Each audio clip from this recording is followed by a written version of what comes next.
लोकसभा चुनाव के अंदर कांग्रेस की तरफ से, राहुल गांधी जी की तरफ से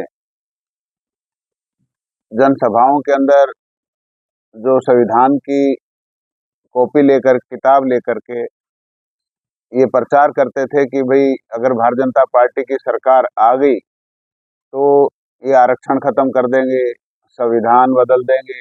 इस तरह के दुष्प्रचार, एक नैरेटिव लोकसभा के चुनाव में उन्होंने सेट किया। लेकिन कांग्रेस की जो मानसिकता है, दोहरी मानसिकता है।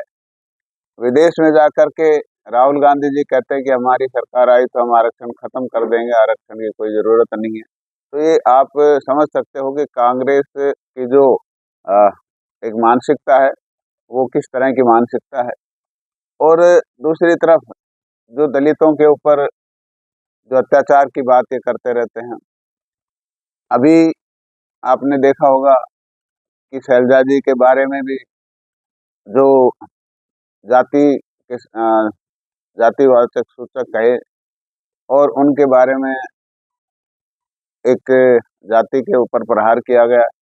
तो इस तरह की मानसिकता उससे पहले भी, चाहे वो मिर्चपुर कांड हो, चाहे वो गोहाना कांड हो, चाहे वो डुलेना कांड हो, बहुत से ऐसे कांड कांग्रेस के समय में हुए हैं।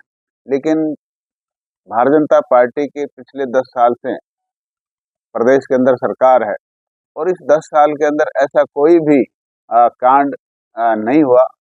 तो इससे ये साबित होता है कि भारतीय जनता पार्टी दलितों का सम्मान करती है।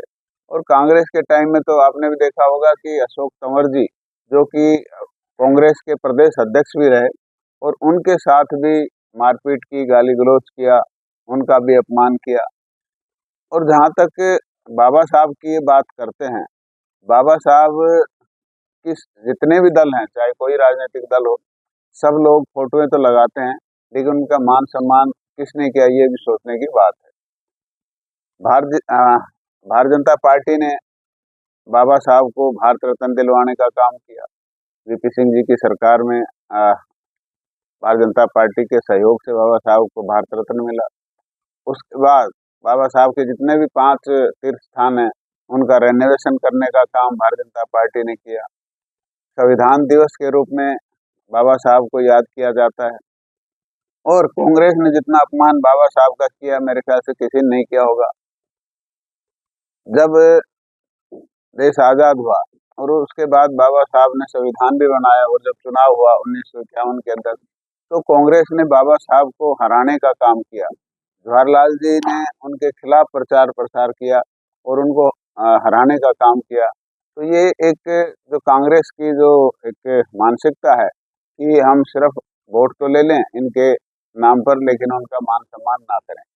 बिना पर्ची, बिना खर्ची के जो नौकरी देने का जो काम भारतीय जनता पार्टी की सरकार ने पिछले 10 साल में किया, आज आप देख रहे होंगे कि इनके बहुत से प्रत्याशी जनसभाओं में कहते हैं कि हमारी सरकार आई तो हमारे को कोटा मिलेगा और आप सब लोगों को नौकरियां दिलवाएंगे। तो ये आप वीडियो देखते हैं, आप लोग भी सुनते रहते हैं।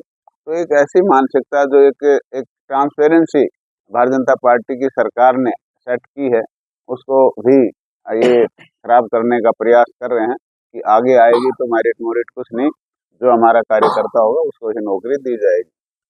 तो ये इस तरह के इशू जो लोकसभा के चुनाव में इन्होंने झूठ बोल करके और लोगों को बरगलाने का जो काम किया, हर गरीब आदमी के 8,500 रुपये महीने के हम डालेंगे, लेकिन वो भी गलत साबित हुआ। जहाँ तक ये कहते हैं कि संविधान बदल देंगे, संविधान और आरक्षण खत्म कर देंगे, वो बात भी गलत साबित हुई। तो आज हम आप लोगों के माध्यम से सभी लोगों को ये बताना चाहते हैं कि कांग्रेस के जो झूठे प्रचार हैं, जो झूठी बातें जो लोगों के बीच में फैलाई जा रही हैं, उन बातों में ना आए। और भारतीय जनता पार्टी का जो पिछले 10 साल में एक विकास का जो रिकॉर्ड तोड़ विकास हुआ है, उसको ध्यान में रखते हुए हरियाणा के अंदर तीसरी बार भारतीय जनता पार्टी की सरकार बने और हर आदमी जा करके, हर हमारा कार्यकर्ता हर घर जा करके सरकार की योजनाएं जो लाभार्थी उनको ये बताएं।